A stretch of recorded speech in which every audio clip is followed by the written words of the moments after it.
आपके धन को शेयर मार्केट से कई गुना बढ़ाने के लिए हमारे वीडियो देखें और चैनल को सब्सक्राइब करें, वीडियो को लाइक करें और अपने दोस्तों और रिश्तेदारों के साथ शेयर करें। नए वीडियो के नोटिफिकेशन के लिए बेल आइकन ज़रूर दबाएं।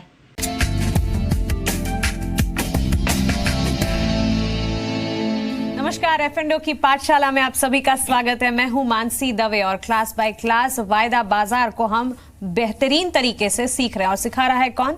जी बिजनेस के मैनेजिंग एडिटर अनिल सिंघवी जी। अनिल जी, स्टॉक फ्यूचर्स जो हम समझ रहे हैं, आपने क्राइटेरिया का जिक्र किया था। क्राइटेरिया, ये क्या क्राइटेरिया है स्टॉक फ्यूचर्स के? मुश्किल है थोड़ा। मैं पेन डाउन कर रही हूँ सब कुछ। हाँ, लिख भी लीजिए। हाँ। और समझ भी लीजिए। एक काम करिए, पहले समझ लीजिए, ठीक है, फिर जब एपिसोड बन जाए ना तब लिखिएगा आराम से। लिख लूं। हाँ। क्योंकि ये वाला जो मैं बताने जा रहा हूँ एक बार में समझ नहीं आएगा। ठीक है। आपका सवाल ये कि कोई भी स्टॉक वायदा कारोबार में कैसे आ सकता है, कब आ सकता है जी, उसको वायदा कारोबार में आना है तो उसका क्राइटेरिया क्या है, यही है ना जी? ठीक है। ऐसा तो है नहीं कि सारे स्टॉक आ जाए। हाँ, करेक्ट। सबसे पहली जो रिक्वायरमेंट है, 5 जरूरतें हैं। ये 5 क्राइटेरिया पूरे करते हैं अगर कोई स्टॉक, तो उस स्टॉक का स्टॉक फ्यूचर वायदा कारोबार में ट्रेड हो सकता है। ओके। सबसे पहली चीज क्या है? वायदा कारोबार में कोई भी जो शेयर होगा ना, वो देश की टॉप 500 कंपनी में से एक होगा। ठीक है। देश की टॉप 500 कंपनियां जो है ना, मार्केट कैपिटलाइजेशन के लिहाज से, उनमें से एक कंपनी होनी चाहिए। 500 दमदार। हाँ, टॉप 500 जी। 500 के नीचे की तो वो आएगी, काउंट ही नहीं होती। और वो 500 कंपनियां मार्केट कैप के लिहाज से पिछले 6 महीने से टॉप होनी चाहिए। टॉप 500 में अगर वो स्टॉक, वो कंपनी पिछले 6 महीने से टॉप 500 कंपनी में शामिल हो रही है, ठीक है, तो पहली रिक्वायरमेंट ये होगी। इसका मतलब मैंने आपको बताया था पिछले एपिसोड में कितने शेयर हैं वायदा कारोबार में? 206 हैं। 206। हाँ। अरे याद है आपको? हाँ। ओके 206 है। हाँ। तो इसका मतलब 500 से ज्यादा तो हो नहीं सकते। हाँ। कभी भी किसी भी समय, चूंकि आप टॉप 500 में से ले रहे हैं, तो आमतौर पर मैंने कभी वायदा कारोबार में, मेरे ख्याल से जो बेस्ट केस में 300 सवा 300 से ज्यादा शेयर कभी हुए नहीं। जो आपने बताया था संख्या निश्चित हाँ, नहीं संख्या है। अनिश्चित है, कभी कम होती है कभी ज्यादा होती है, लेकिन 500 से कम। हाँ, बट अब आमतौर पर 250 के ऊपर भी नहीं जाते। अच्छा। हाँ, तो टॉप 500 में से शेयर चुने जाएंगे। पहली रिक्वायरमेंट मार्केट कैपिटलाइजेशन के हिसाब से, और मार्केट कैपिटलाइजेशन में पहले बता चुका हूँ शुरुआती कि भाई कंपनी का भाव और उसके शेयर को मल्टीप्लाई कर लीजिए तो ये कंपनी का मार्केट कैप आ गया। तो पहली चीज ये होगी। अब दूसरी चीज, उस कंपनी के शेयर में कारोबार कितना हो रहा है, परफॉर्मेंस। कंपनी नहीं, परफॉर्मेंस नहीं, कंपनी की परफॉर्मेंस नहीं, शेयर। कंपनी प्रॉफिट कर रही है, लॉस कर रही है, कितना बिजनेस कर रही है, वो उसका लेना देना नहीं। कंपनी के शेयर में कितना कारोबार हो रहा है, हर रोज कितना वॉल्यूम होता है, और पिछले 6 महीनों में वो कंपनी वॉल्यूम के लिहाज से भी टॉप 500 में होनी चाहिए। अच्छा, है ना? इसका मतलब क्या है? जिन कंपनियों में कम कारोबार होता है, जिनके शेयर कम ट्रेड करते हैं, उनको वायदा कारोबार में लाने की जरूरत ही क्या है? बिल्कुल, है ना? और तो, ट्रेड मतलब खरीदारी बिकवाली दोनों। हाँ, मतलब खरीद नहीं, आपके और मेरे लिए खरीदारी और बिकवाली 2 ट्रेड होते हैं। एक्सचेंज के लिए एक ही होता है। वाह, हाँ, फर्क समझिए। जी जी। हाँ, अगर आपने 100 शेयर किसी के खरीदे और मैंने बेचे, तो आपके लिए भी 100, मेरे लिए भी 100। एक्सचेंज के लिए 200 नहीं हुए, एक्सचेंज के लिए 100 ही हुआ। एक ही ट्रांजैक्शन, उनके लिए तो एक ही हुआ ना। 2 लोग मिल रहे हैं, ट्रेड कर रहे हैं, तब जाके एक ट्रेड हुआ ना। बिल्कुल। तो एक्सचेंज ऐसे नहीं गिनता। अगर आप और हमारे हिसाब से गिनेंगे तो वो 1000 करोड़ हो जाता है। हाँ, मैंने खरीदा, आपने बेचा। ना, तो 500 करोड़। अच्छा हुआ ये सवाल पूछा। हाँ। इस तरह के सवाल जहां भी आए ना, आप पूछ लीजिए, क्योंकि ये कई बार ऐसा होता है ना, मैं भी सोच के चलता हूँ अच्छा ये तो मानसी को पता ही होगा, हाँ, या ये हमारे दर्शकों को पता ही होगा जी, लेकिन बड़ी छोटी चीज है, लेकिन ये क्लेरिफिकेशन होना जरूरी है। हाँ, हो सकता है कभी ऐसा लगे ये सवाल क्या है, इसे पूछे कि ना, ऐसा बिल्कुल सोचने की जरूरत नहीं है। मतलब जितने बेसिक जो सवाल दिमाग में आए पूछ लीजिए जी, क्योंकि ये प्रॉब्लम आपकी नहीं है, ये प्रॉब्लम हमारी है। जब हम कुछ बताने की कोशिश करते हैं, सिखाने की कोशिश करते हैं, तो हमेशा दिमाग में ये रहता है, अरे ये तो इतना तो आता ही होगा, पता ही होगा। और वो चीज में छोटा डाउट रह जाता है ना, तो वो रह ही जाता है फिर। और जो डाउट्स है ना, जितनी शुरुआत की क्लास में आप क्लियर कर लें उतना ही उतना अच्छा बढ़िया है। हाँ, 10th के बाद जो डाउट रहे वो डाउट ही है अभी तक। हाँ, है कि नहीं है? कॉन्सेप्ट्स क्लियर ही होने चाहिए। हाँ, 8वीं 10वीं तक जो ढंग से पढ़ लिया वही काम आ रहा है आज भी। जी, बिल्कुल बिल्कुल सही कहा है सर आपने। क्योंकि सीए वीए की पढ़ाई में तो होता था ना, अच्छा 10 में से 5 ही करने होंगे, ये 5 चैप्टर तो छोड़ दो, इस 5 में से ये 4 आ जाएंगे। वो सब है ना जुगाड़ टेक्नोलॉजी है। हाँ।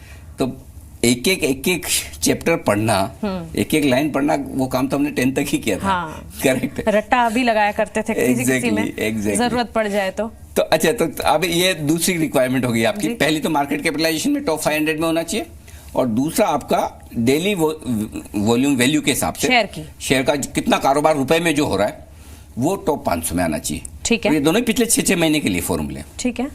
अब तीसरा वाला जो क्राइटेरिया वो सबसे मुश्किल वाला है आपके समझने के लिहाज से। ओके। एक नया शब्द बताता हूं जिसको सुन के मतलब आपको ऐसा लगेगा कि जब कोई यूएसएफडी किसी दवा को मंजूरी देता है तो उसको पढ़ना बड़ा मुश्किल होता है। Market wide position limit. ये सुना है बस, पूरा समझाऊंगा इसको अगले एपिसोड में, लेकिन अभी सिर्फ फॉर्मूला समझ लीजिए। ठीक। इसका मतलब ये होता है कि किसी भी स्टॉक फ्यूचर में जो ओपन पोजीशन है, अभी आप ज्यादा समझने की कोशिश मत कीजिए, मैं कह रहा हूं वो सुन लीजिए खाली। ठीक है। किसी भी शेयर में जो ओपन पोजीशन है वो कम से कम 500 करोड़ की होनी चाहिए हर एक्सपायरी पर पिछले 6 महीनों में। ओके। ये इसलिए जरूरी है ताकि वो स्टॉक वायदा कारोबार में बना रहे। ये वायदा कारोबार में आने के लिए नहीं, ये आने के बाद की कंडीशन है। ठीक है। समझिए कोई स्टॉक ऐसा है जो टॉप 500 में है, मार्केट कैप के लिहाज से, वैल्यू के लिहाज से टॉप 500 में है, तो वायदा कारोबार में तो आ जाएगा। हाँ। लेकिन आने के बाद वो बना रहे, उसके लिए जरूरी है कि हर एक्सपायरी पर उसमें जो ओपन इंटरेस्ट है या मार्केट वाइज जो ओपन पोजीशन है, लिमिट जो है वो 500 करोड़ या उससे ज्यादा की होनी चाहिए। मैं आराम से समझाऊंगा और आपको समझ में आएगा। अभी नहीं समझ में आ रहा तो कोई चिंता न करें, खाली ये फॉर्मूला नोट कर लें। ठीक है। चौथी रिक्वायरमेंट है वो ये कि अगर किसी कंपनी का आप कोई स्टॉक खरीदते या बेचते हैं तो क्या इतनी लिक्विडिटी है, क्या इतना वॉल्यूम है, क्या उस शेयर में इतना कारोबार होता है क्या कि ट्रेड आराम से हो जाए। अब आप सोचेंगे कि हो ही जाता होगा, कौन सी बड़ी बात है। हाँ। बड़ी बात है मानसी। आप किसी शेयर में कितना खरीदेंगी बेचेंगी, 100, 50, 500, 1000, ये तो क्वांटिटी होगी। वैल्यू की खरीदने की कोशिश करेंगे 5-25 हजार, लाख, 2 लाख, 5 लाख। हाँ, जब भी कोई सोचता है तो इसी हिसाब से सोचता है, इतना लेकिन उनका क्या वो एफआईज, घरेलू म्यूचुअल फंड जो दिन का 10,000 करोड़ बेचते हैं, 10,000 करोड़ खरीदते हैं, रोज का वॉल्यूम उनका डिलीवरी का 25,000 करोड़ का है। उनके हिसाब से सोच के देखो आप, द बिग हेड्स, बड़े लोग, उनको क्या चाहिए? उनको ये चाहिए कि ये स्टॉक लिक्विड होना चाहिए। खरीदना हो तो भी आराम से खरीद सके, ठीक है, बेचना हो तो भी आराम से बिक सके। तो एक फॉर्मूला लगाया जाता है, उसे कहते हैं क्वार्टर सिग्मा वैल्यू। खाली लिख लेती हूँ समझने के लिए। मत लिखो, शो पूरा वापस देखना, उसके बाद लिखना, क्योंकि नहीं तो लिखने में ध्यान रहेगा, सुनने में नहीं रहेगा। ठीक है। इस शब्द पर गौर फरमाने की कोशिश ना करें। अच्छा, फॉर्मूला है, मैथमेटिकल फॉर्मूला है, आपको ज्यादा समझने की जरूरत नहीं। लेकिन चूंकि आपने क्राइटेरिया पूछा इसलिए बता रहा हूं कि कहने का मतलब है कि उसकी वैल्यू 25 लाख या ज्यादा सा, 25 लाख से ज्यादा का ऑर्डर है, इस 25 लाख से कम का ऑर्डर है तो वो आसानी से एग्जीक्यूट हो जाए, ओके, बिना भाव ज्यादा ऊपर नीचे हुए। इसका मतलब ये होता है। आपके लिए क्या मतलब है इसका? आपके लिए मतलब है कि वायदा कारोबार में वही शेयर आ सकता है जिसके शेयर में आराम से ट्रेडिंग हो, बड़े साइज के सौदे भी आराम से खरीदने या बेचने के हो जाए, ज्यादा मुश्किल ना हो। बस इतना समझ लीजिए। उसका एक फॉर्मूला बना रखा है, quarter sigma value 25 lakh. Okay, बस उतना ही समझ लीजिए। 4 क्राइटेरिया हो गए। ठीक है। 5वां और आखिरी, ये आसान है, चलिए। ये आसान है। हर रोज का डिलीवरी का वॉल्यूम या वैल्यू। भाई देखिए, स्टॉक कैश मार्केट में लिस्टेड है तो ही वायदा कारोबार में आता है। तो जब वो कैश मार्केट में लिस्टेड है तो ऐसा नहीं होना चाहिए कि दिन भर उसमें वॉल्यूम बहुत हो रहा है, 2,000 करोड़ का, लेकिन डिलीवरी कुछ है ही नहीं।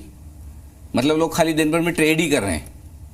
ठीक है, वॉल्यूम बहुत है, डिलीवरी नहीं हाँ, है। पैसा देकर डिलीवरी लेना या बेचना वो नहीं कर रहे हैं। तो हर रोज उस शेयर की मिनिमम डिलीवरी वैल्यू 10 करोड़ की होनी चाहिए 6 महीने में।